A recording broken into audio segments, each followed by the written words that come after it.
Oracağın adını həmişə ucaldan, hər yerdə tanıttıran insanlardan biri, bəlkə də ən birincilərdən biri Əzzov Arif olub. Qarşımızda onun heykəlidir, məzar üstü heykəli.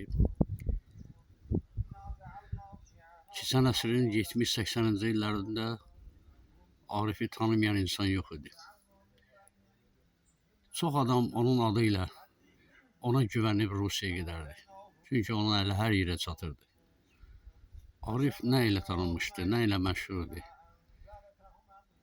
Qazancı, var dövləti və xeyirxahlığı, xeyriyyətçiliyi hamıya əl tutması ilə.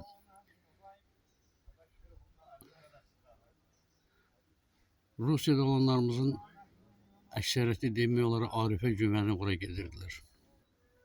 Əzzov Arif Mirqiyasoğlu 1945-ci ildə anadan olub, 1995-ci ildə dünyasını dəyişib. Arifgil həm də çox məzəli insanlar idi. Deyib gülən, zarafatçıl insanlar idi. Bu anda Asif qardaşının bir məzəsi yadıma düşür.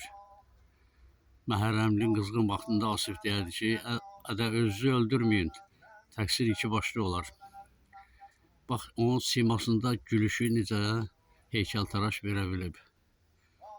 Allah Arifə və gözəl insanlarımıza rəhmət eləsin.